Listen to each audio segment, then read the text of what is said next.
Bom dia, pessoal. Bom dia, quem está aqui. Bom dia, quem está online. Vamos Bom lá. dia. Assim já? Você que sabe. Tá, né? Tá com você. Ah, Bom tá. dia. Bom dia, Marielle. Eu acho importante nós esquecemos na semana passada. É importante dizer para quem está aqui, ou é presencial, quem está online, para nos ajudar com a divulgação do nosso encontro sobre o cartel, Da das jornada, jornadas, isso. né? Verdade. A gente vai ter uma jornada de cartéis aqui em Dourados, onde vai ser mesmo no Bahamas. Vai ser no Bahamas, exatamente. E vai ser dia 9 e 10 de maio, se eu não estou enganada na data, mas qualquer coisa a gente retifica depois. Vai ser em maio, É, né? Vai ser nova. Eu acho que eu preciso de. não. Não? Ah, então tá. Vai ser em maio e é uma jornada, então, de cartéis. As pessoas vão apresentar seus produtos. Quem enviou os trabalhos vai poder apresentar, né? E virá também a Zilda.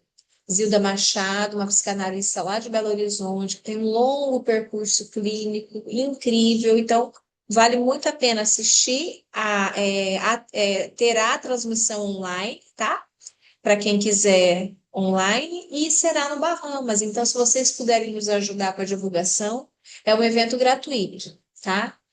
Como são as jornadas de cartéis, de modo geral, o nosso foco.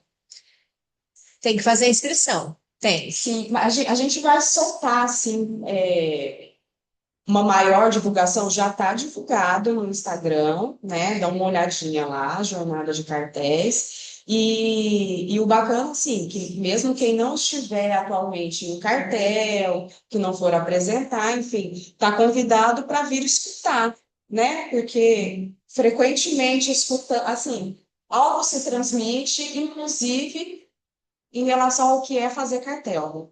O que é esse negócio? Então, Isso. Então, esse convite fica aí para vocês, tá bom? inclusive, a gente está soltando os prelúdios para essa jornada, né? Então, Eu vou pôr lá no grupo do Seminário 11. isso, porque Esses já tem três, já né? tem três. Não, acho que até quatro. Acho que a Zilda fez um agora. Já saiu? Eu vi em algum lugar, eu acho que já, mas ainda não li. Tá, eu ainda não vi. Bom, então, vamos entrar aqui? Sim.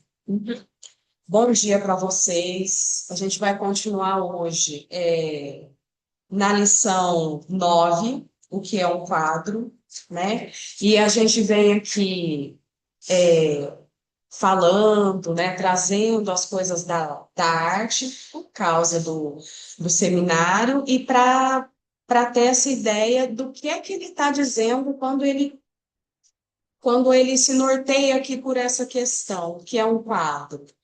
E a minha referência o tempo todo, pensando assim, o que vai puxando é o quadro da fantasia inconsciente, né?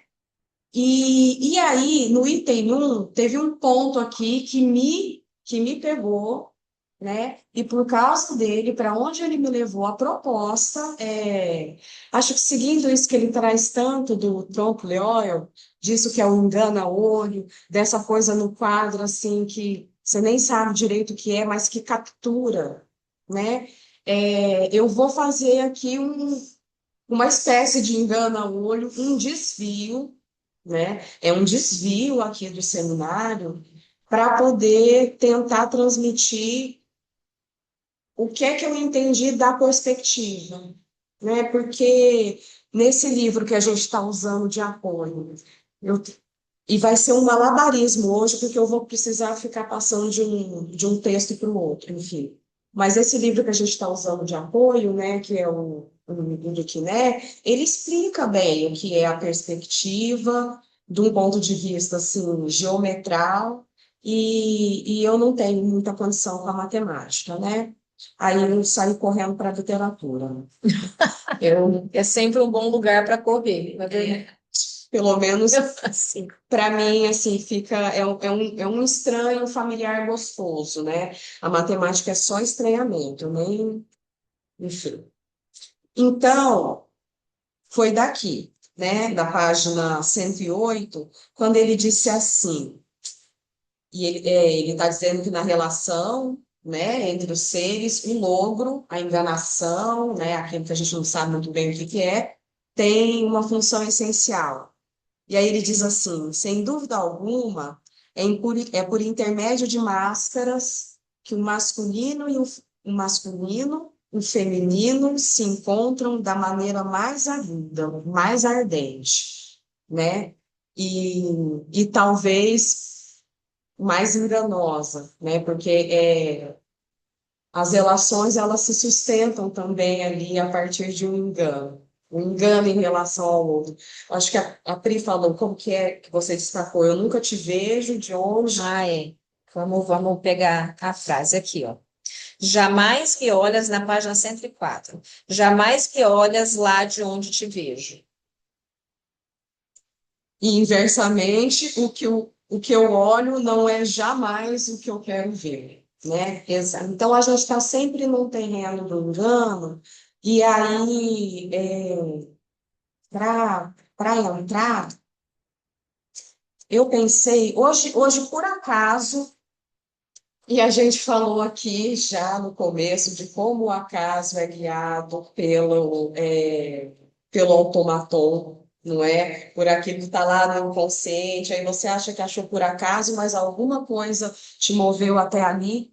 Então, hoje eu abri esse livro do Quiné e pensei em começar citando duas coisas assim, vocês que são óbvias, assim, que são básicas, mas que eu acho interessante de dizer, né? Porque são modos de dizer. Já sei, eu tenho. O Inconsciente é um texto de um autor desconhecido, o Grande Outro. Um texto do Grande Outro, que se expressa na mente e no corpo de cada sujeito, né? Então, é um texto que nos habita, né? Que nos habita e que, a partir desse texto, a gente se expressa. Aí, mais adiante, ele diz assim: tanto o inconsciente quanto o teatro são constituídos por cenas. A cena da realidade está sempre entremeada com a outra cena. Esse outra cena aí com letra maiúscula, porque é a cena, né, do inconsciente. Neste momento em que você está lendo essas linhas, eu adoro quando me puxa a gente para o livro. Neste momento em que você está lendo essas linhas, está presente uma outra cena que determina, inclusive, sua leitura, e o que você filtra, interpreta e associa. Assim como, assim que a gente, assim como o que a gente aqui, né, filtra, interpreta e associa, né, no momento de tentar transmitir o ensino de Lacan, passa pelas malhas do nosso inconsciente, Sim. né, que é o que vai fazer os estilos de transmissão, e que eu tenho achado tão bacana nesse seminário, porque o nosso estilo conversa, né? A gente, aliás, conversa. A gente conversa muito. E aí eu acho que fica legal, assim, de pegar diferentes, já que a gente está nisso da perspectiva, dos pontos de vista, diferentes pontos a partir dos quais. Porque o que ficou para mim da perspectiva tem muito a ver com os pontos a partir dos quais o sujeito se sente visto, supõe-se olhado pelo grande outro, né? E ele tenta se adequar idealmente aí, em algum lugar. Portanto, o olhar causa, né? Nesse sentido que Lacan está construindo o olhar como um objeto causa de desejo. Causa do desejo que tem relação do lugar a partir do qual o sujeito tanto idealiza ser visto, né? Aí eu penso no ideal de eu, como o que ele supõe ali ser esmagado pelo outro, né? O super-eu. Pensei nessas duas dimensões. Bom, aí eu vou pro. A gente tinha anunciado no último encontro, né, que eu ia falar de um conto do Milan Kundera, porque, né, eu lembrei dele pensei, tem alguma coisa lá. Eu nem sabia o que que era, mas eu lembrei e esse pelo menos a Amazon não me enganou. Ah, entregou rapidamente. Ainda bem, né? E aí, bem, é um conto que se chama O Jogo da Carona. E eu vou dizer o seguinte: toda vez que tiver. É a história de um casal. E acontece desse casal ser um homem e uma mulher, né? Mas aqui, né, quando a gente vai falar de homem ou mulher, é bom lembrar que a gente está dizendo daquele que se diz homem, né, no seu modo de se posicionar no mundo, daquele que se diz mulher. Eu não estou falando de biologia, tá? Necessariamente. Só um. Bom, e aí a gente tem um casal que está em viagem, eles namoram, estão apaixonados, estão namorando ali há um ano e pouco, e é a primeira férias que eles vão tirar juntos. Eles estão viajando e eles estão de carro. Eles já costumam andar de carro por aí, e tem uma coisa que acontece com frequência, que acontece aqui logo no começo. A gasolina tá para acabar, né? E o cara fala assim, ah, tudo bem, se acabar, enfim.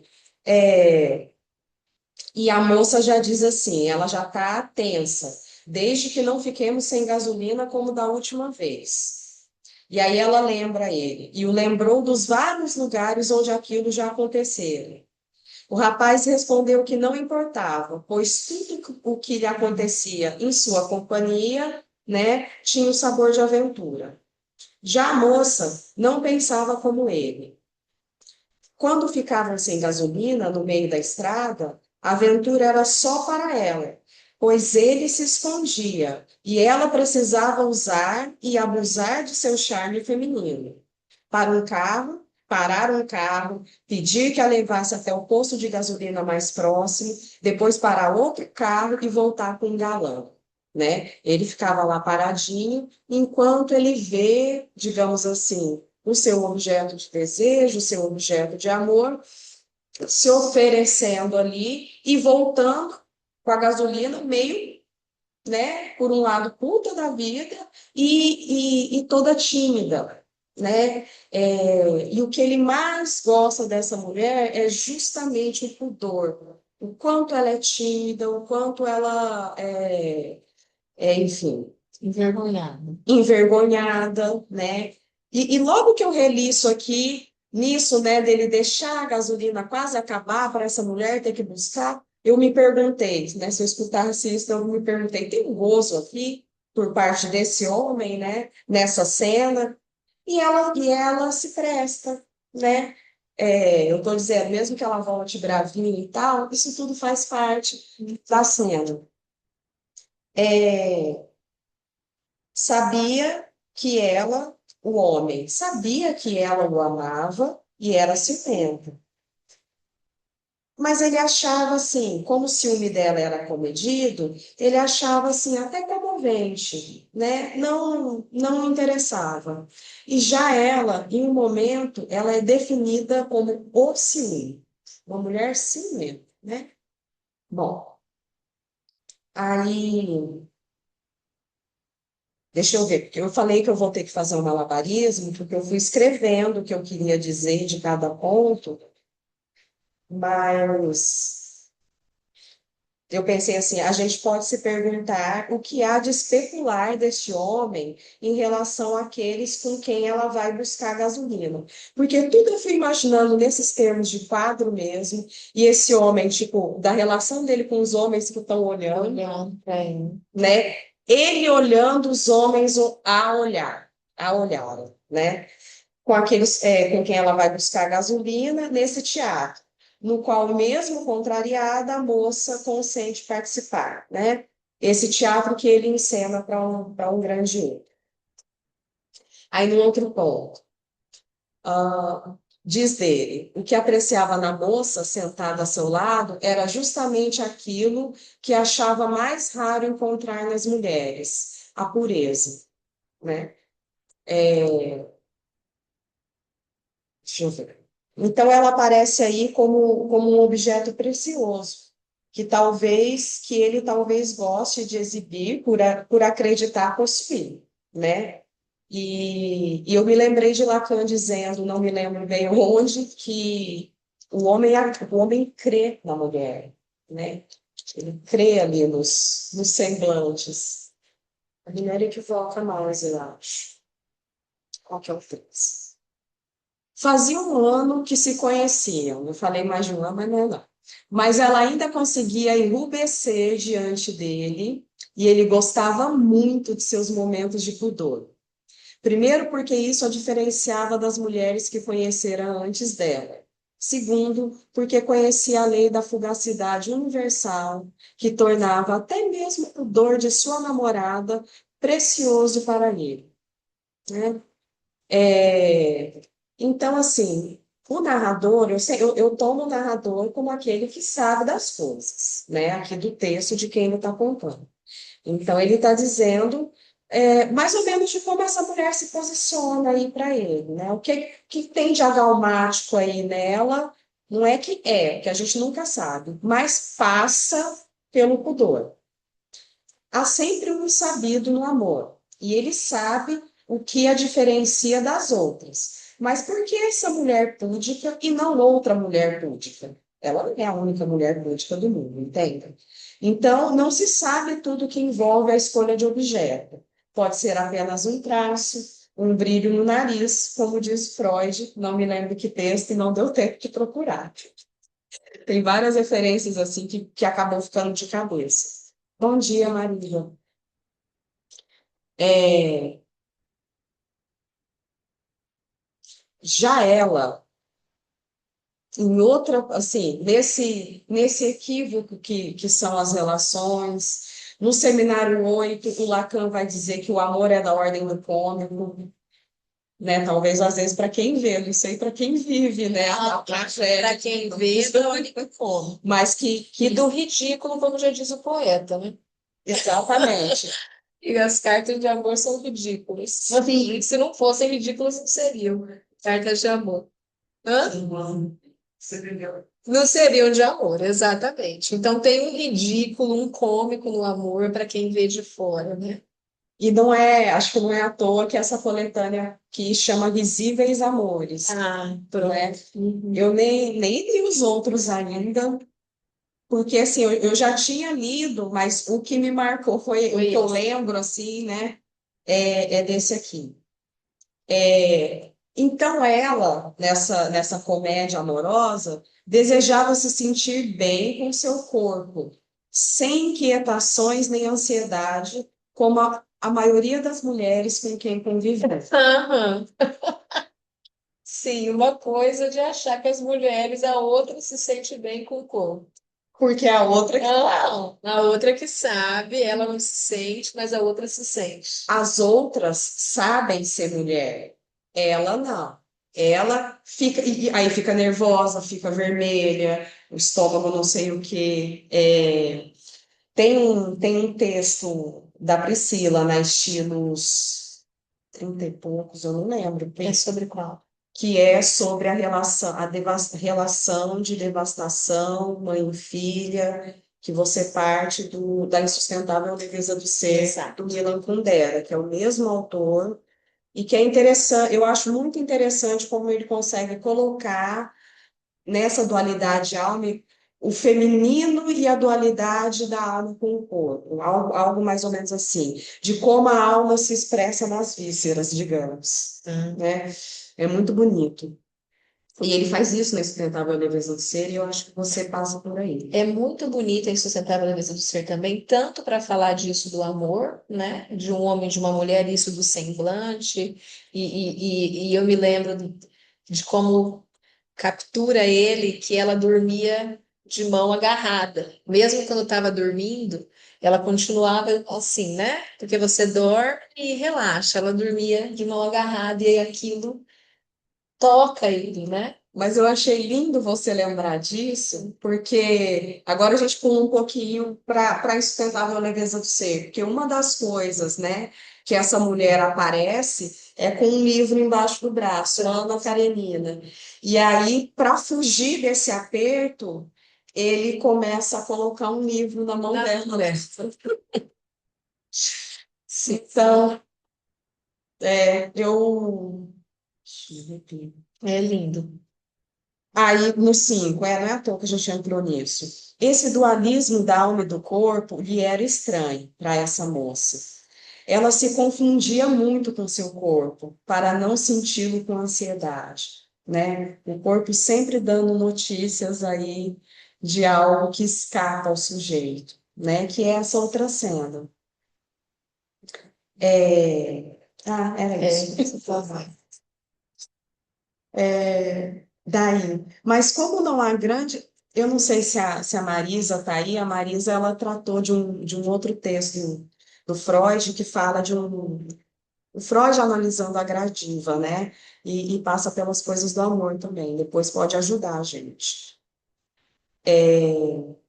Vamos ver aqui. Mas como não há grande distância, isso, isso, isso é o autor falando em relação à mulher, à moça aqui. Mas como não há grande distância entre a felicidade e a desconfiança, ela estava cheia de desconfianças. Por exemplo, muitas vezes pensava que havia outras mulheres mais sedutoras, essas sem ansiedade, e que seu namorado, que conhecia esse tipo de mulher, não, e ele não escondia isso, um dia a deixaria por uma delas. Esse é o pavor. Eu sou muito vergonhosa, essas mulheres aí soltas, meu homem fica olhando para elas, vai me deixar por uma delas, né? Às vezes acontece, eu lembrei do arrebatamento da Lois Stein, que ela vê o noivo a deixando por outro, mas tá. É, e aí, o que acontece? Nisso deles pararem no posto, ela ir lá pegar gasolina e tal, a hora que ele vai pegar ela, ela faz tipo assim, um sinal, como quem está pedindo carona. E aí começa uma brincadeira. Ela começa a fingir que é uma moça que está pedindo carona, e ele entra na brincadeira e se finge ali de um rapaz que está dando carona para essa moça.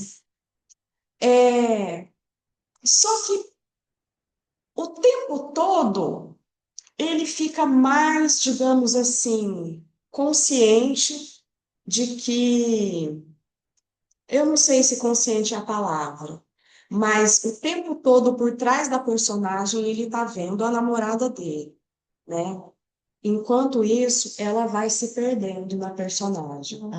Ela deixa-se ser outra para, eu não digo para, por causa desse homem, ela pode ser outra para si mesma. E a gente vê isso desenrolar e, e os efeitos são tragicômicos. Eu vou continuar porque o texto eu achei muito, as palavras, sim, tá? São muito interessantes. Mas, enfim, eu falei, ela vai se colocar assim como uma mulher sedutora e ele como alguém que está ali para seduzir, né? E no início, diante desse homem sedutor, justo a imagem que mais lhe causa ciúme para essa mulher, ela sente, né? Mas logo ela se recupera, assim, ele diz assim, tinha o bom senso para saber que tudo não passava de um jogo ela em algum momento, né? E vai se entregando ao papel. E ele, fazendo essa persona de sedutor em suas palavras, no início do jogo, da brincadeira, aí diz assim no texto, se dirigia muito mais à moça do que à personagem da carona. Então, ele também se solta nisso do sedutor. Não é que ele é sedutor com todo mundo, ele pode ser sedutor com ela porque ele já a seduziu, né? E ela fica morrendo de ciúme, falando, que é isso, né? E quando ela vê ele todo ali desenvolto, diante dessas palavras, ela levantou os olhos para o rapaz e constatou que ele era exatamente como o imaginava nos momentos mais dilacerantes do seu ciúme. Assustou-se com o coquetismo com que ele se dirigia a ela, a garota desconhecida da carona, e que o tornava tão sedutor, né? É, e ela fica brava com isso, porque ela tá com ciúme, e ele tenta resgatar ela, né? Tipo assim, abraça, querendo acabar com o jogo, e pronuncia docemente o nome dela. Ele diz o nome, né? E assim, o nome eu acho que é o que a gente tem, digamos assim, como a identidade primeira, né? Quando a gente vai se apresentar, antes de falar todos os nossos atributos que a gente supõe ter, que a gente se veste insignificante, a gente diz o nome, né? Então, assim, ele chama ela pelo nome, mas não, ela não espera, é aí que tá. Quanto mais ele tenta seduzir ela e trazer ela para fora do jogo, né, mais ela se obstina no papel. Bom, porque justamente porque diante do comportamento dele, ela tá vendo, ela tá confirmando assim, ah, você é assim, né? Então, realmente eu tenho que ser assado, digamos. Eu tenho que desconfiar de você. Eu tenho que desconfiar, mas é isso mesmo que ele deseja, essas outras aí. Você está me mostrando, né, que você gosta de seduzir uma mulher sedutora. Aí ela segue no papel e deixa eu ver, aí eu fui para o livro. Ela não atende, né? Foi isso que eu disse. Ela perdeu-se naquela que supõe ser a mulher que ele deseja. Ela perde-se ao ponto de encarnar a mulher suposta desejada pelo homem, né? Isso em parte porque, deixa eu ver. Já ele, né? Ele chama e ela não volta, né? É o que ele esperava. E ele cisando, né? Ele começa assim, mas o que que é isso? Porque ela insiste na brincadeira e aí eu entro aqui no Ela insiste na brincadeira que para ela não era mais uma brincadeira. É como se ela tivesse captado a verdade dele, dizer, não, é as outras mesmo que ele gosta. Então, ela se engana no engano. Mas eu tenho a impressão que ela se perde na brincadeira, supondo que ele tá também, Uhum. né? E aí a gente percebe em um certo momento que ele tá, mas a coisa vai ficando dissonante, né? Como é o amor. Então, ele ficou zangado porque ela não o compreendera e se recusara a ser ela mesma no momento em que ele o desejava. E já que ela insistia em conservar a máscara, ele transferiu a raiva para a garota desconhecida da carona que ela representava. Então descobriu subitamente o seu personagem. Desistiu dos galanteios, que era uma forma disfarçada de agradar a namorada. É aí que tá. Ele não tinha entrado na brincadeira.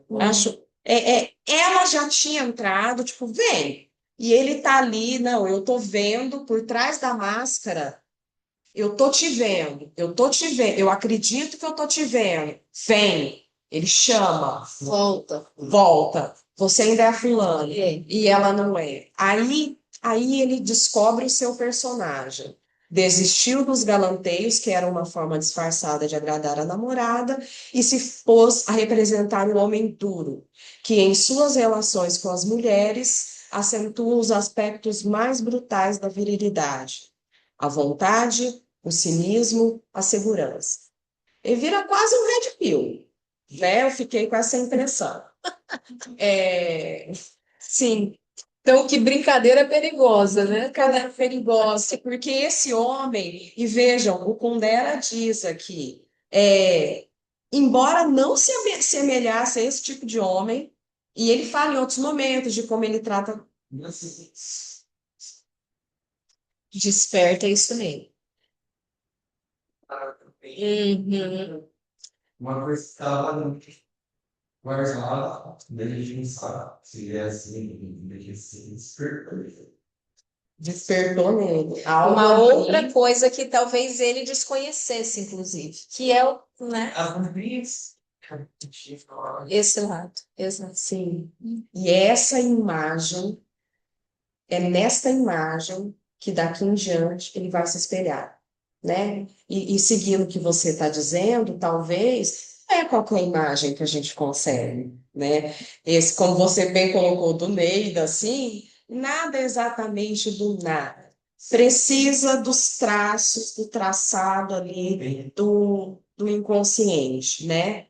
Mas diz aqui que aponta para isso, porque ele não se assemelhava a esse tipo de homem e em outros tempos desejava que isso acontecesse, né? O homem que olha um outro modelo e fala assim, nossa, queria ser assim, Aham. né?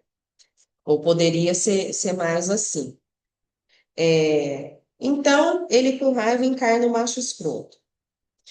E e vejam só, por isso que a coisa é da comédia. Aí ele tá com raiva, ela acha bom esse outro personagem, né?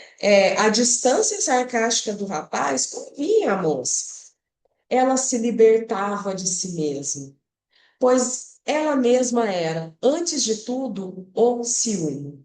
Isso que eu achei também forte, né? Porque as pessoas que são ciumentas sabem o estrago que isso faz para os outros e para si Para mesmo, si mesmo. né?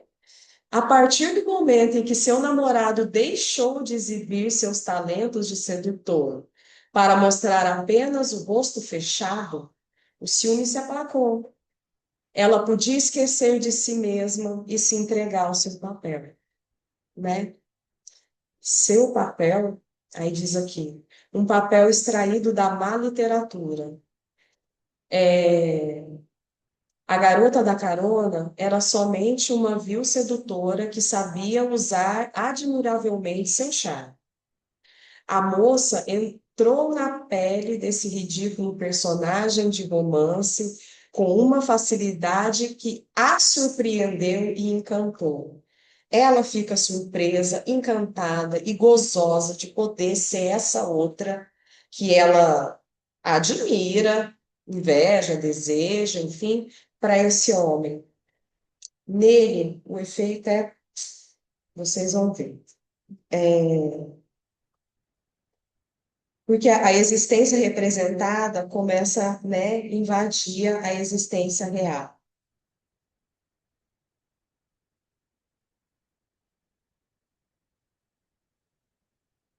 Ela, no momento em que porque aí eles vão, desviam de para onde estava indo, vão para um outro hotel, e no momento que eles se separam, né, para pegar o quarto e tal, cada um volta a ser si mesmo, e nisso ele tá nervoso, não tá, enfim, nervoso e excitado, vamos colocar assim. E ela imaginou que outras moças que ele encontrara em suas viagens tinham ficado esperando por ele no carro, como ela naquele momento. Coisa estranha, esse pensamento não lhe fazia mal. Ela sorria. Parecia-lhe bom que dessa vez fosse ela a desconhecida, irresponsável, decente. Aí ela vai colocando os significantes que a atraem, né? Uma daquelas que lhe despertavam tantos ciúmes. Acreditava assim suplantá-las, ter encontrado um meio de se apoderar das armas delas, de oferecer, enfim, ao namorado o que até agora não soubera lhe dar: a leveza, a despreocupação, o despudor. Sentia especial satisfação ao pensar que ela sozinha podia ser todas as mulheres e podia, sim, ela sozinha, assambarcar toda a atenção do seu bem-amado e absorvê-lo inteiramente, né? Mas a mulher, essa toda mulher, não existe, né? O que existe são mulheres em suas singularidades, cantada uma a uma. Lacan já diz a mulher não existe, e mal sabe ela que é na falta que se ama, então ela quer se fazer completa, né, para o homem, quando na verdade é a falta que, né, Que enlaça. que enlaça, que fisga. E ela já está ali incorporada no papel, enquanto ele se irritava cada vez mais por ver até que ponto sua namorada sabia se comportar como uma mulher fácil. Pois se sabe tão bem se transformar nesse personagem, pensava ele, é porque na verdade ela é assim. No fundo, não era a alma de outra, surgida não se sabe de onde, que se insinuava sob sua pele. Quem ela encarnava daquela maneira era ela mesma, ou pelo menos a parte de seu ser que ela mantinha habitualmente fechada a sete chaves, mas que o pretexto do jogo tinha feito sair da gaiola.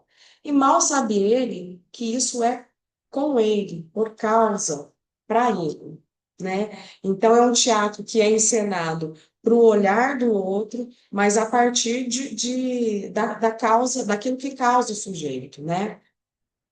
Mas não seria exatamente o contrário? Não seria o jogo que a transformava nela mesma e que a libertava? Não. Diante dele não havia outra mulher no corpo da namorada.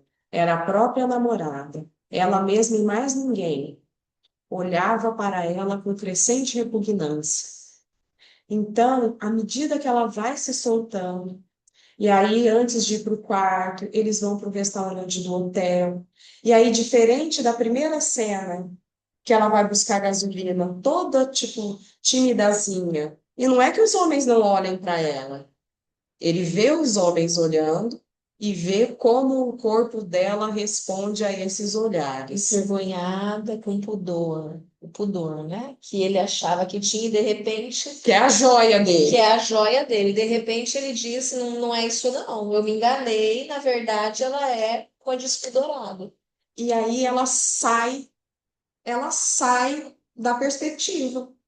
Ali onde ela está, né, como objeto causa de desejo, que no teatro montado desse homem, né, é essa mulher que ele deseja por causa das coordenadas que o grande outro botou ali, né, tipo assim, ele tá me vendo, desejando essa mulher que se posiciona aqui. Ela dá uma escorregadinha, né? Ela vem assim e como é que eu posso dizer? Sai do campo de visão dele, sai do campo da visão amorosa, digamos, né? E ele fica absurdamente confuso, porque enquanto ela está questionando ele, assim, a partir dos pensamentos dela e tal, né? Ele está ali vendo algo que se expressa no corpo, uma transformação mesmo de alguém que de vermelhinha começa a passar no meio das mesas, rebolando e sentindo, e o autor, eu acho ele muito bom nesse sentido, porque ele fala de como o corpo dela vai respondendo para ela mesma, né? De como ela vai se excitando com os olhares e com aquele lugar que ela tá, nada disso consciente, né, gente? Mas que ela acredita tá ali, tipo assim, nossa, agora eu vou arrasar Desse homem. tô arrasando. E ela arrasava era na timidez, exatamente. Ela se engana. Ela se engana, né? Ela se engana e sai, podemos dizer que sai do campo de visão deles. E aí, quando eles vão para o quarto, aí eu não vou entrar nisso, porque não vou sim. Eu acho que eu já não tivesse nem feito as marcações. Eu vou ler aqui o momento que eu anotei que ela muda de perspectiva, né? Dizendo dela. Embora tivesse orgulho de ser bonita e bem feita, esse orgulho era imediatamente corrigido pelo pudor. Ela sabia que a beleza feminina age em primeiro lugar pelo seu poder de provocação sexual. E isso, para ela, era uma coisa desagradável. Desejava que seu corpo se destinasse apenas ao homem que amava. Isso é ela. Quando os homens a olhavam para os seus seios na rua, parecia que esses olhares, esse tipo de coisa eu achei muito clínico, que eu já escutei muito. Parecia que esses olhares sujavam um pouco sua intimidade mais secreta, a qual pertencia somente a ela e seu amante. Mas agora ela era a garota da carona, a mulher sem destino. Libertara-se das ternas correntes do amor e começava a se conscientizar intensamente de seu corpo. E esse corpo a excitava mais na medida em que os olhares que o observavam eram desconhecidos, né? É, e ela, justamente porque aquilo era um jogo, a alma dela não sentia medo, não se defendia e se abandonava ao jogo como a uma droga. Ela se abandona e eu acho que a minha referência também são as formas da sexuação. E então, e ela tá ali, né, com esse homem a ponto de poder se abandonar para ser outra de si mesma e entrar aí nesse com o pé mais, digamos assim, no gozo. E ele já está no ponto de tratar ela, né, de responder para ela, que ela fala, vê como fala comigo. Ele fala com você como falaria com uma puta. E o autor diz assim que ele nem tem, que esse homem nem tinha, deixa eu ver se aqui. O rapaz compreendia que a diferença entre a namorada e as outras mulheres era uma diferença muito. Ele está compreendendo ali, né? Esse homem né, eu estou tomando aqui como esse teatro, está ali num tempo de compreender muito louco. Entre a namorada e as outras mulheres era uma diferença muito superficial, que nas vastas profundezas do seu ser, a namorada era semelhante às outras mulheres, com todos os pensamentos. Então, ela deixa de ser destacada para ser mais uma, digamos, né? Com todos os pensamentos, todos os sentimentos, todos os vícios possíveis, o que justificava suas dúvidas e seus ciúmes secretos. Aí, o ciúme que ela sentia, que ele achava comovente, passa a ter um outro estatuto. Agora é uma puta. Agora eu entendi, né? E não era nada disso, né? Vejam, os casais, Né? os casais são engraçados. Que a impressão de contornos a delimitar sua personalidade era apenas uma ilusão a que sucumbia o outro, aquele que a olhava. Isso é, ele mesmo. Ele vê, é como se ela que tivesse ali enganado o olhar dele. Ele percebe, nossa, o que eu estou vendo não é bem isso. Pensava que aquela moça, tal como a amava, era apenas um produto de seu desejo, de seu pensamento abstrato, de sua confiança, e que a namorada, tal como era realmente, era aquela mulher que estava ali, diante dele, desesperadamente outra, desesperadamente estranha, desesperadamente polimorfa. Ele a detestava, né? É, e aí é um terror, né? Eles no quarto é um terror, porque sim, ele vai tratar ela que nem uma vagabunda, e ela aí ela tenta sair do papel, porque aí ela já não está mais conseguindo sustentar, mas ao mesmo tempo. E aí a gente não sabe como termina, porque ao mesmo tempo, né, eles transam com o maior tesão do mundo, os dois, enfim. Mas depois ele não quer nem encostar nela, né? E aí ele que lá no começo tinha chamado o nome dela e ela não escutou, aqui no final é, tem um tom triste, né? Porque ela tá chorando já, né? Porque ele tá ali frio, e ela diz: sou eu, sou eu, sou eu, né? E aí, então, ele começou a pedir socorro à compaixão e teve que chamá-la de muito longe, pois ela não estava em nenhum lugar ao alcance de sua mão, para poder consolar a moça. tinham ainda pela frente 13 dias de férias. É assim que termina. E a gente não sabe como. Aí fica a questão que eu acho interessante, né? É, né? Mexeu aí com todas as coordenadas desse homem, ela sai do foco e depois isso, né? A gente não sabe se isso pode se reconstituir. Se isso retorna.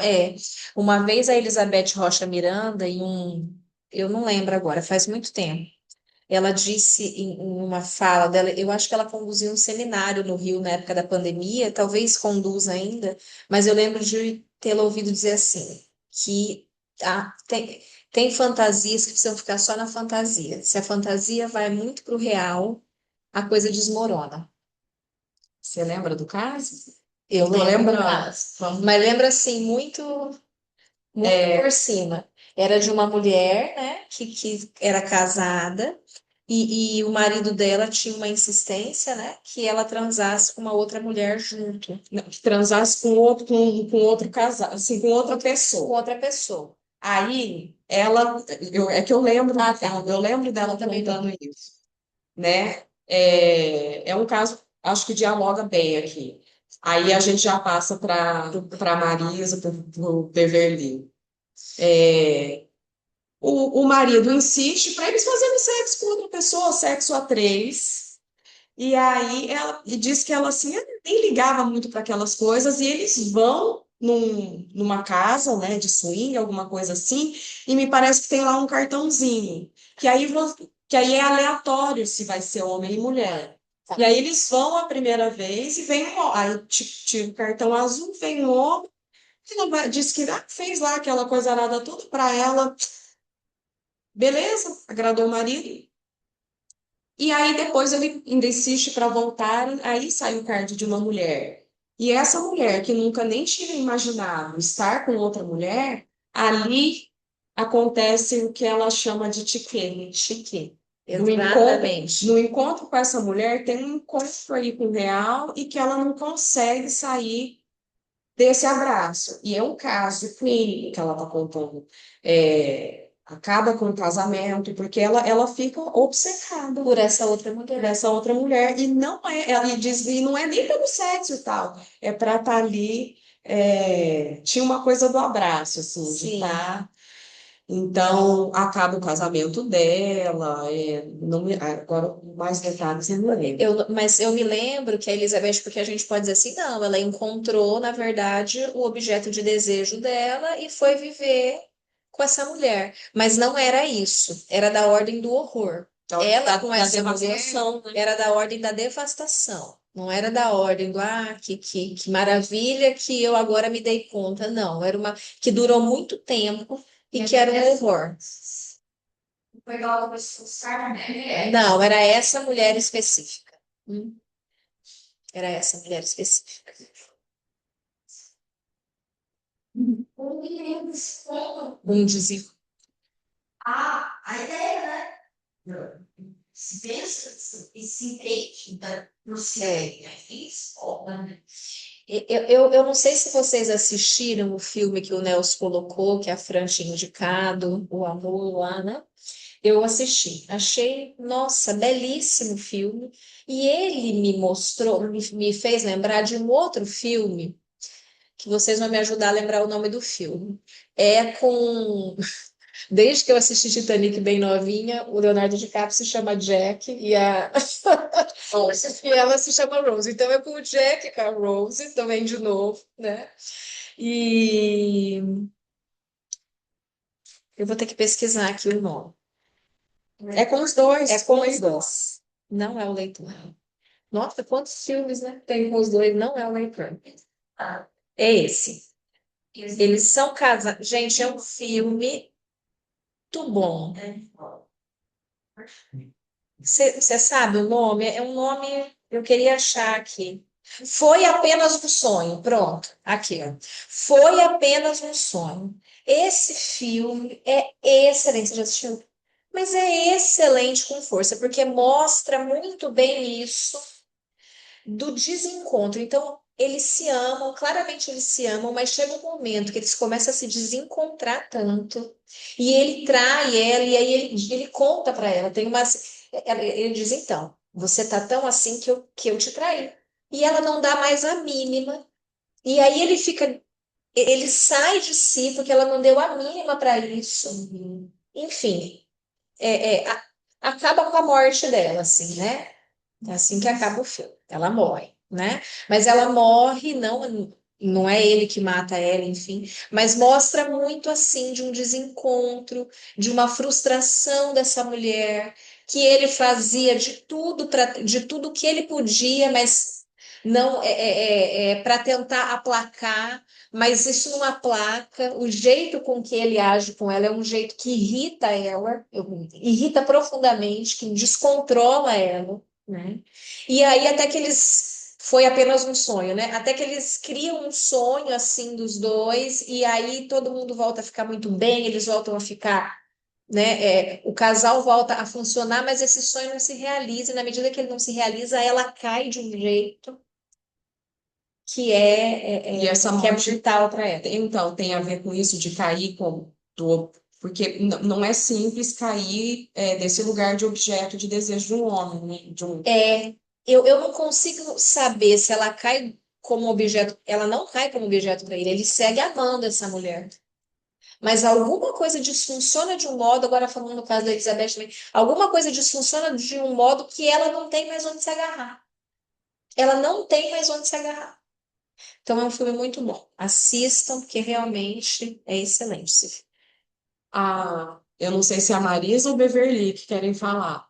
O Beverly? É uma pergunta, por exemplo, a Priscila falou de uma frase onde há fantasias que não devem se aproximar da realidade, né? E faz sentido pensar que toda fantasia que se aproxima da realidade está fadada a tombar ou não é bem assim? Tem, por exemplo, assim, se chegar, a realidade é um ponto que não vai ser o que estava na fantasia e vai morrer. É certo pensar assim, não é? Eu vou responder depois a Fran responde. Eu não acho que é bem assim, até porque a gente escuta na clínica várias pessoas realizando fantasias e isso não acontece nada assim, nem com o casal, nem com um dos dois especificamente. Eu acho, Beverly, que tem uma coisa assim de a gente não saber. Esse é que é o perigo de realizar uma fantasia. Você não sabe que ponto é mortal para você. Que ponto você vai entrar numa coisa de morte, de devastação? A gente não tem controle. Às vezes você pensa que tem esse controle. Não, para mim vai ser tranquilo, para o outro vai ser tranquilo, vai, né? Nós vamos viver isso e amanhã todo mundo acorda de novo como era antes. Então, eu acho que é esse controle que a gente tem. Então, eu não acho que toda fantasia realizada vai para isso, mas eu acho que é esse ponto, dessa estranheza que você não sabe aonde que a coisa vai pegar de um jeito para você que, que, que extrapola. O que você tem para dizer, Fran, sobre isso? Não, eu concordo plenamente. É que eu estava procurando aqui onde é que eu anotei, em algum lugar que o Lacan diz. Eu acho que eu sei onde está, peraí. Que o amor é. Peraí. É uma frasinha bem simples, na verdade. Mas que o amor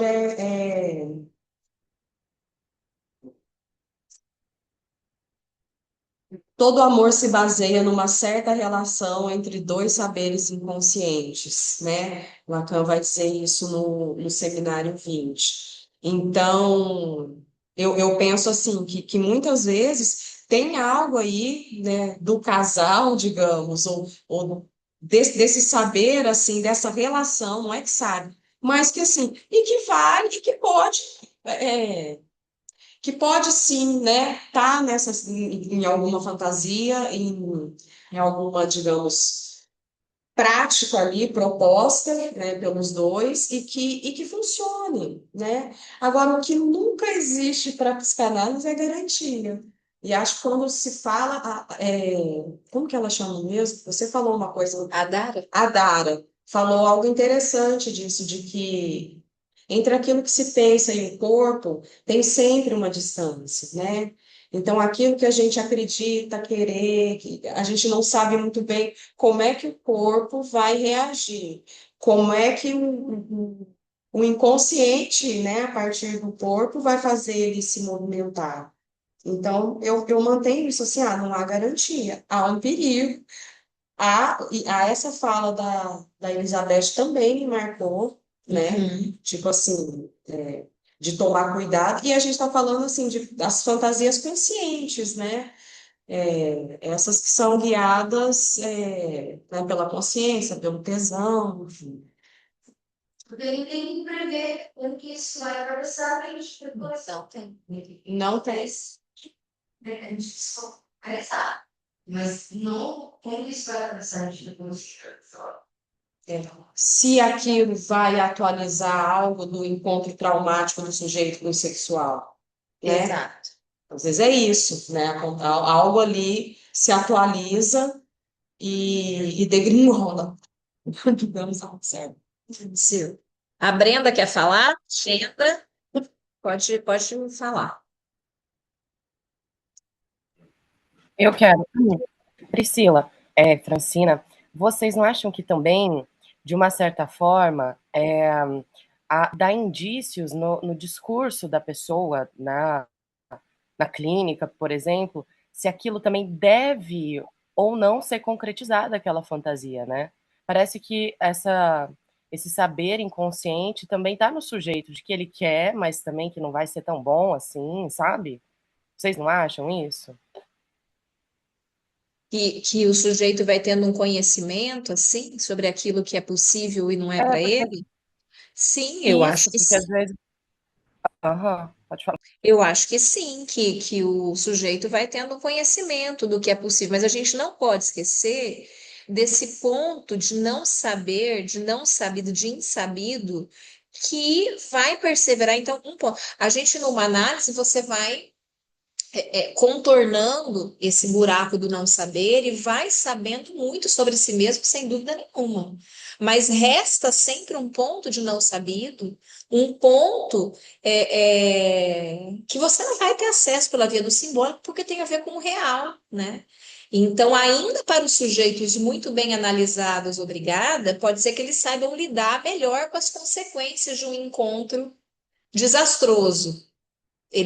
Eu acredito que saberão lidar melhor, mas que esse encontro desastroso seja completamente prevenido porque você é muito analisado, eu acho que isso é uma ilusão, porque tem sempre um ponto de insabido que permanece, mesmo nos fins de análise, mesmo para quem já está muito analisado, um não saber sobre si mesmo, né? A gente sempre tem que lembrar que o simbólico, o sentido, ele não recobre todo o sujeito e nunca vai recobrir, né?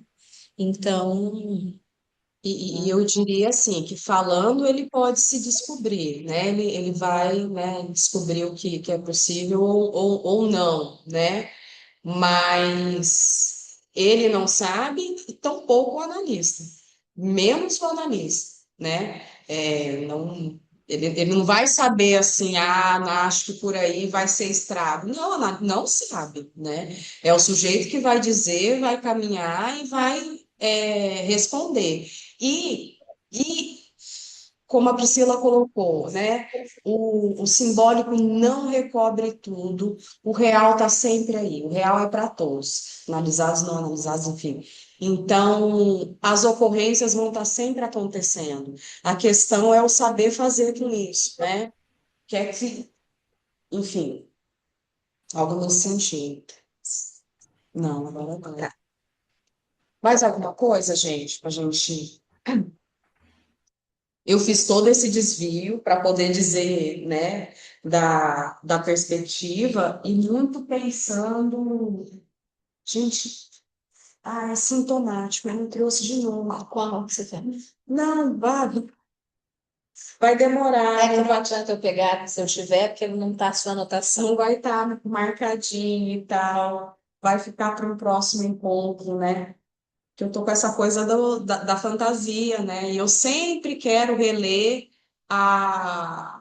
o que o Lacan diz da fantasia na proposição, Ali ele faz uma definição muito legal da fantasia como a janela do sujeito para o real, né? Que é o que a gente vem dizendo aqui, e tentando botar esse quadro aí nessa janela.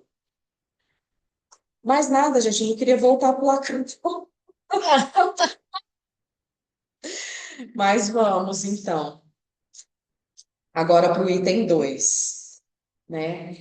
Eu vou mais ler mesmo, deixa eu ver, porque ele vai chegar no, como é que chama? Ele vai passar pelo Leonardo da Vinci do Freud, pela análise da fantasia que ele faz, mas eu nem consegui tipo assim, li, mas não super me preparei, não. Então, vamos ver o que dá para a gente fazer até 11h30, tá? No campo escópico, estou lá na página 109, né? Saímos da literatura, vamos para Lacan. No campo escópico, tudo se articula entre dois termos que funcionam de maneira antinômica.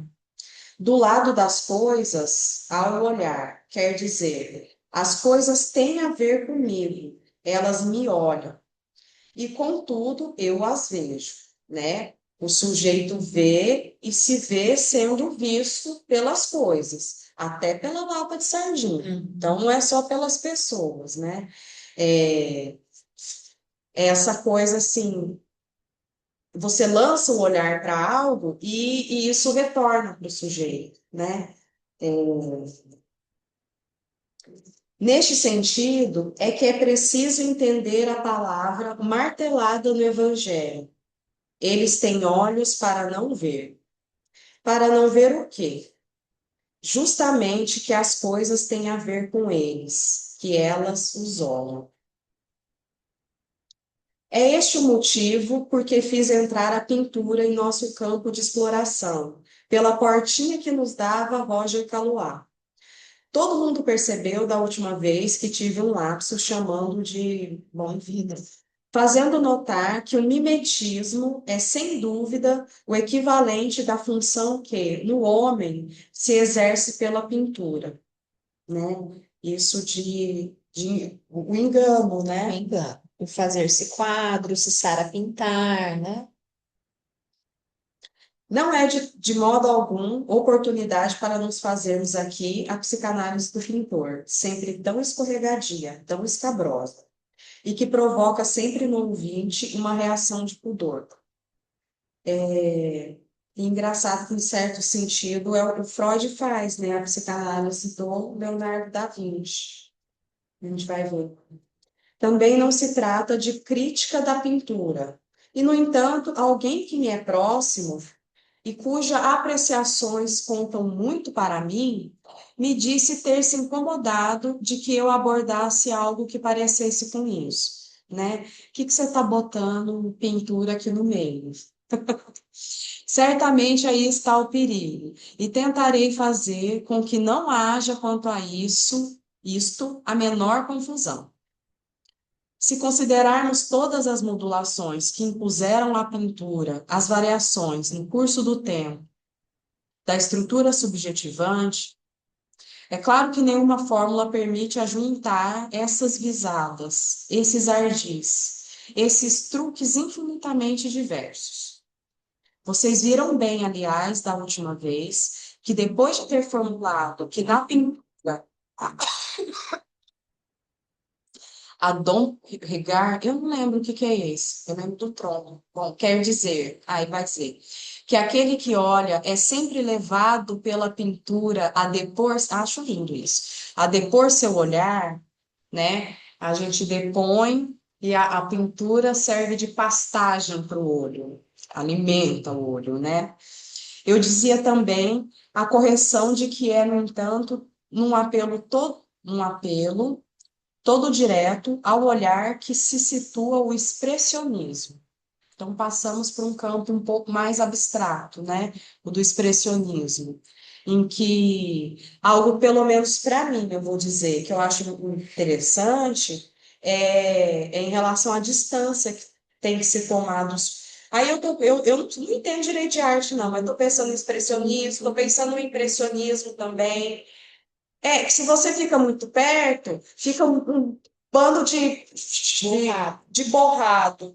Aí você dá uma distância e algo, né, pode ser apreendido, né, delineado. Para aqueles que hesitariam, encarno o que quero dizer, penso na pintura de um Mann, de um James Ensor, de Courbet. Você trouxe, Eu né? trouxe todas essas, Tá lá Então, aí. tá lá no WhatsApp, no nosso grupo. Ou ainda nessa pintura que, curiosamente, poderíamos situar de maneira geográfica como tendo sede no que em nossos dias se concentra da pintura de Paris. Então assim, não, tem uma diferença, né? Ele está falando aqui de pinturas, né, que distorcem, né? Eu estou pensando aqui no grito, que distorce a forma, né? Então não tem tanto a ver com isso, eu acho, da distância. Eu acho que eu estou falando só do impressionismo, talvez, né? Que com pinceladas rápidas você faz uma figura, você faz de repente um girassol e a noite estrelada, e Eu pensei em descrição futsal, porque ensinar pelo meio era só tinha na imagem, né? Então, por isso que havia uma demorar que da data de poder entender esse que estava nisso. Que tem a ver com o movimento, a Renata está falando. É um momento assim, isso, né? Ele era meio estragados e ele fazia pincelado. E ele da sua busca por um certo momento das flores. No expressionismo, o que ele diz no capítulo anterior que eu trouxe, é que o expressionismo, ele não tem assim esse engana-olho, a coisa já está ali, tá? Não tem nada assim que você tem que, nossa, agora que eu percebi como é esse quadro aqui, né? Tem uma coisa direta já. Só assim, dá um certo meio. O quê? No expressionismo? Que o expressionismo, exatamente, que o expressionismo já está ali, você não precisa procurar, já tá claro ali, exatamente, que dá um medo, um estranhamento, né? Sim, eu acho. Ó, a Vera colocou ali, ó, para descrever esse Dom Regar, né? é um termo cunhado pelo psicanalista Lacan para descrever como obras de arte, especialmente pinturas, agem como um domador do olhar, aprisionando ou capturando a visão do espectador. Eu não sabia que era o Lacan que tinha inventado isso, não. Diferente do Trompe l'Oeil, que engana o olho, o Dom Regard seduz e satisfaz o olhar para depois separá-lo, relacionado ao objeto A e à estruturação do desejo. Azul, Vera, obrigada. Uhum, Eu perfeito. não, o Google, né? Não, tudo Fui bem, mas procurar, a sua eu tava, agilidade em trazer para a gente, que aí já dá uma eu orientada. tava, quando eu estava relendo essa lição para estar com vocês hoje, aí eu me deparei com essa expressão também, e aí fui pesquisar e encontrei um artigo da APOA, né, de alguém da APOA que fala isso. Eu também não sabia que era uma expressão cunhada pelo Lacan, enfim. Mas é bem interessante, porque esse que você disse, eu também gosto muito, depor seu olhar, de certo modo também poder se submeter, né, ser domado, né? É um domador de olhar, é diferente do enganador do olhar, né? Eu achei Porque interessante. ele fala em depor no sentido de depor as armas, né? Assim, de Se fato, deixar domar, né? a sujeitar-se. Obrigada, Vera. Ah, que legal que você veio hoje. Deu certo. Onde que eu parei? Paris. Em que dia veremos serem forçadas os limites dessa sede? É mesmo, se acredito no pintor André Masson, com quem falava disso recentemente, a questão mais atual. Pois bem, indicar referências como essas não é de modo algum entrar no jogo histórico, movente da crítica, a qual tenta sacar qual seja a função da pintura num dado momento, em tal autor ou em tal tempo. Para mim, é no princípio radical da função dessa bela arte que tento me colocar. Ele está se situando aqui, né? Sublinho primeiro que foi partindo da pintura que Merleau-Ponty foi mais especialmente levado a inverter a relação que desde sempre foi feita pelo pensamento entre o olho e o espírito. Que a função do pintor é coisa completamente diferente da organização do campo da representação em que o filósofo nos mantinha em nosso estatuto de sujeito. É isto que ele demarcou admiravelmente, partindo do que chama, com o próprio Cézanne, esses azuisinhos, esses marronzinhos, esses branquinhos, esses toques que chovem do pincel do pintor. O que é isso? O que é que isso determina? Como é que isso determina alguma coisa?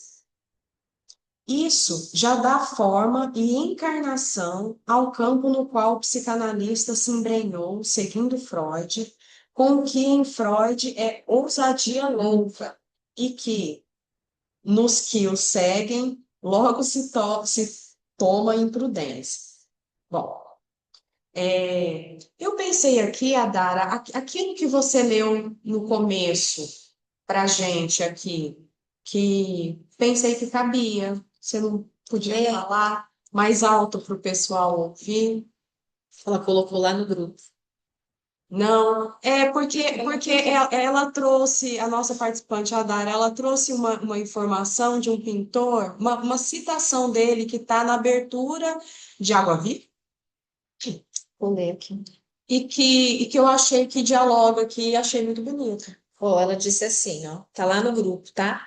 Tinha que existir uma pintura totalmente livre da dependência da figura, o objeto, que, como a música, não ilustra coisa alguma, não conta uma história e não lança um mito. Tal pintura contenta-se em evocar os reinos incomunicáveis do espírito, onde o sonho se torna pensamento, onde o traço se torna existência. É um pintor belga que diz isso, Michel Sefor. A Vera já. Ah, a Vera pegou aí. Exatamente. Eu não conheço. Eu não conheço esse pintor também. Não sei, mas é uma citação muito linda mesmo, porque eu estava falando para a Dara antes e para a Fran, que tem a ver, então, com essa coisa mais aberta, né? E mais indeterminada, que tem tanto a ver com a pulsão e que está na música também, uma coisa mais indeterminada, né? Não tem uma historinha ali, porque as pinturas aparece alguma coisa do real e do indeterminado, mas elas contam uma história, geralmente, né? A não ser a pintura abstrata, que daí vai para outro caminho, que é isso que a Fran tinha dito, que se parece aqui. E pensar por onde é que isso causa, né? Enfim, algo nesse sentido. Vou continuar aqui com Lacan, a gente está na página 110. Freud sempre marcou com infinito respeito que ele não pretendia destacar o que, da criação artística, constituía o verdadeiro valor. No que concerne aos pintores, assim como aos poetas, há uma linha na qual ele para sua apreciação. Ele não pode dizer, então, onde o Freud ele não se abstém, né, de falar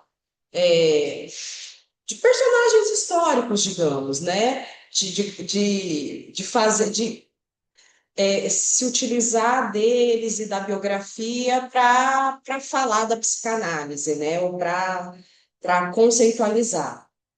Então, o que eu tenho de mais recente, né? O que ele vai mencionar aqui é a leitura que ele faz de uma lembrança de infância do Leonardo da Vinci, né? E eu me lembro de algo que ele fala, o Freud, quando ele vai escrever sobre o Dostoiévski, né? Ele tem um texto que eu adoro, que é Dostoiévski, o Parricídio, e aí ele mete um pouco no Dostoiévski, tipo assim, ô meio neurótico. Assim, não, eu tô Falando do seu jeito. eu tô falando do meu jeito, imagina.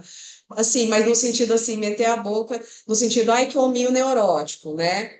Não é assim como um Goethe, que do ponto de vista do Freud, era um sofredor neurótico, digamos, era um homem que conseguia produzir e ainda assim tá ali, né, na vida.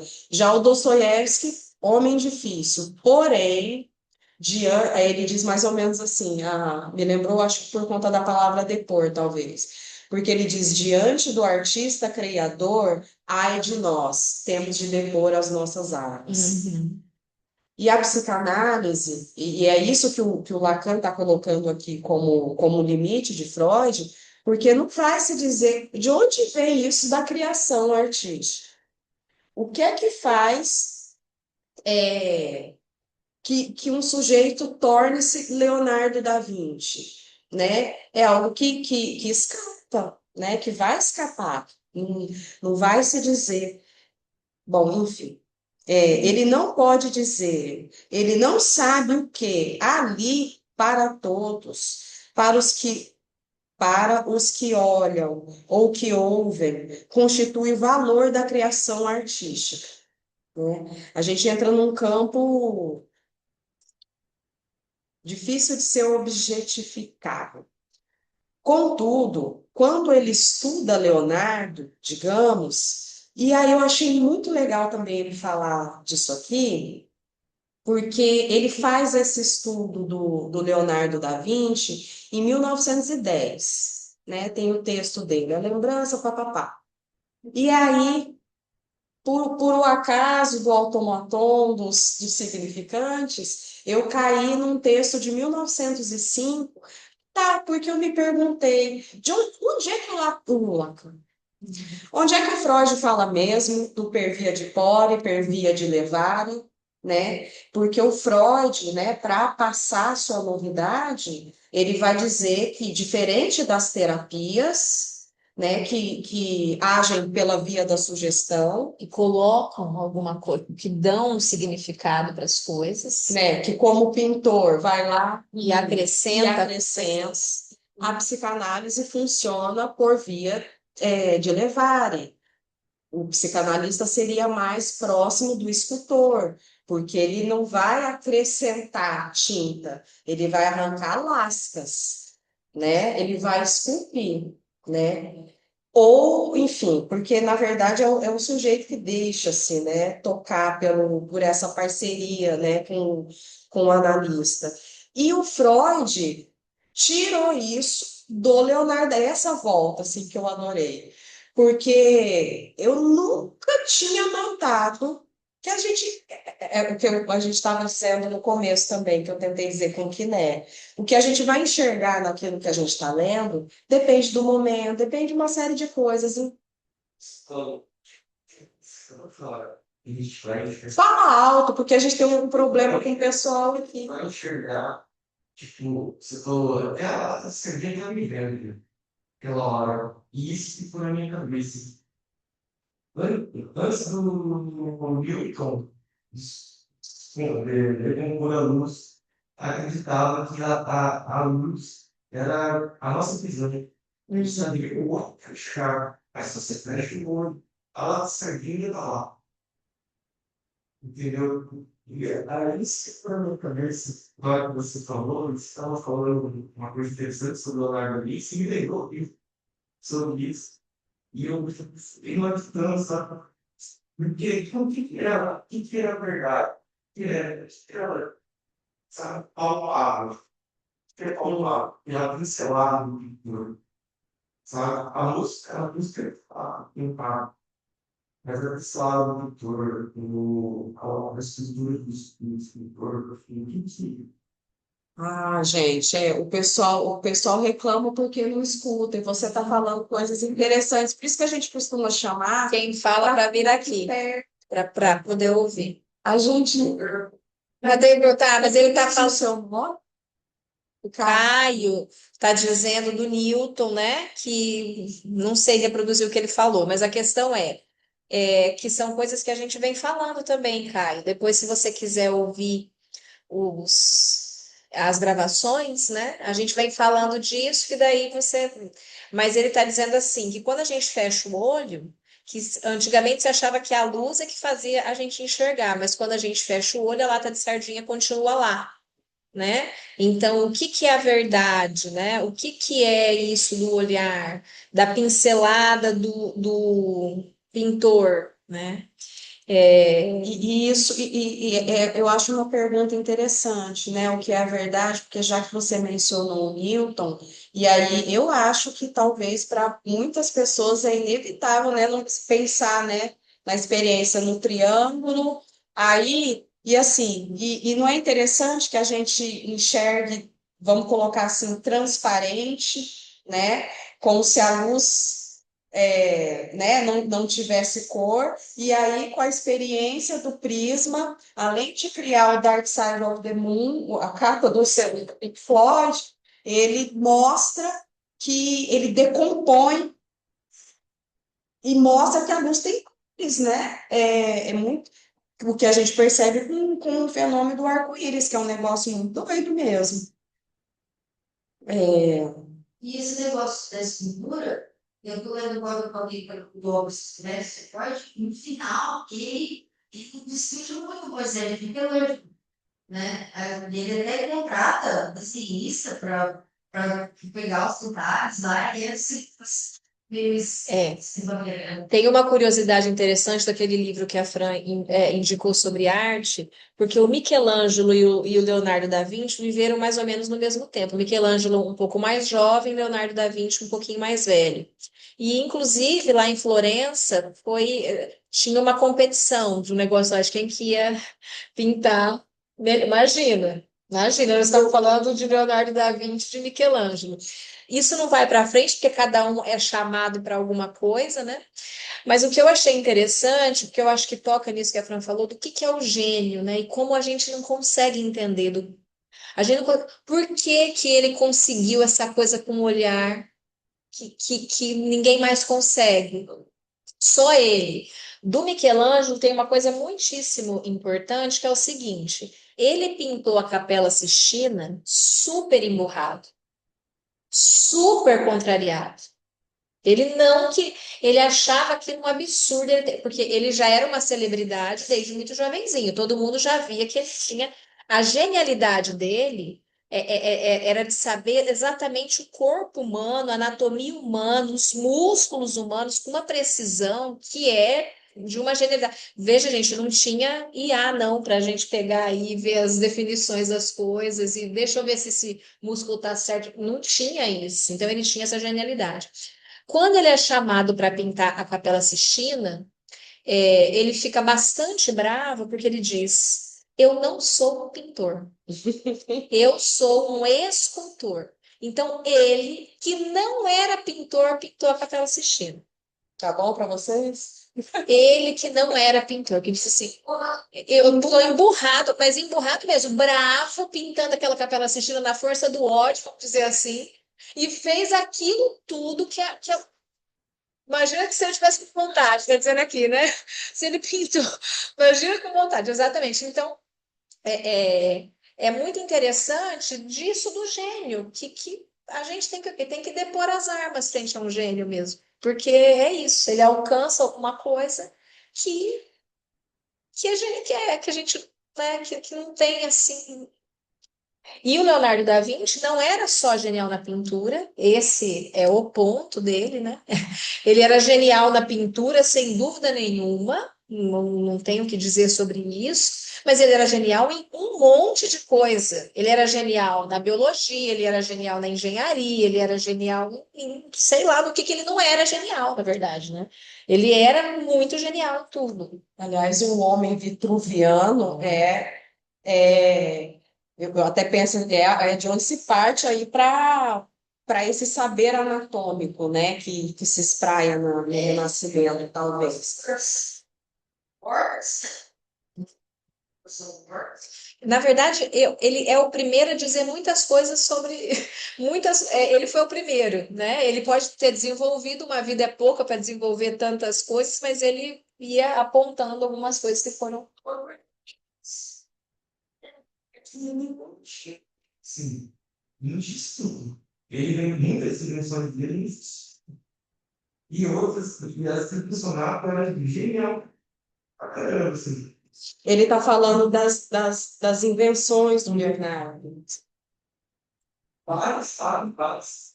Então, eu acho que ele era gênio. Mas ele era um gênio que ele corria atrás. Curioso, né? Tinha uma coisa de uma curiosidade, de botar aquela curiosidade, talvez numa falta de preguiça, inclusive, que não é de pensar em coisas. Gente, mas é a sexualidade assim, desviada e aí pelo desejo de saber. Eu tô entrando assim porque a gente está na hora, falta 1 minuto e a gente vai poder falar do Leo, porque aqui ele vai seguir. Porque qual foi o meu ponto? De dizer que o Freud, antes de escrever o texto de 1910, esse termo do per via de Pore, per via de Levari é do Leonardo da Vinci, né? Então, o Freud, ele se utiliza ele leu o Tratado de Pintura do Leonardo da Vinci, aí dali ele tira isso para fazer a metáfora dele com a psicanálise, e anos depois ele vai estudar, fazer o seu estudo do Leonardo da Vinci, que a gente vai falar no próximo encontro daí, porque daqui em diante, ó, é o que o Lacan vai pegar, e aí eu retomei o Freud e acho importante trazer. Inclusive, o quadro que o Freud vai usar para analisar ou para dizer da fantasia do Leonardo da Vinci. Então, ali, o Freud tá no cozimento, né, da teoria. E lacanianamente falando, ele está falando, com o texto do Leonardo da Vinci, do quadro da fantasia, que depois o Lacan retoma. Vamos falar disso no próximo ponto? Porque o bom é deixar a questão, né? Eu não acho nada. Não acho. Você joga essa se a Mona Lisa é um autorretrato. O que eu posso dizer é que a Mona Lisa é linda mesmo, ela é, né, fascinante, é só isso que eu consigo dizer nesse O momento. Freud dá dados biográficos dela. Sim. Esposa do fulano, enfim. E, inclusive, ele vai dizer que o Leonardo da Vinci era cheio de deixar as obras incompletas. Completas, Então, as vocês obras. pensam como está difícil para a gente. Não, e veja, não, e isso também em si só, com a obra incompleta dele, Por isso que eu estou dizendo, ó, citador. um com raiva de fazer a Capela Sistina, o outro com a obra incompleta, exatamente. Gente, vamos ficar por aqui, Tá né? bem, gente. Até quando que é a nossa próxima data? Eu não Tá no coloquei aqui. folder, é em maio. Eu acho que, menina, a gente está com os encontros. É 2 de maio? Eu espero que Não, já é seja. depois do feriado. Deus me livre. No cartaz de vocês, Possível. no Como? card de vocês, está no dia 9 de maio, Por que é o isso que final é da jornada de cartéis de vocês.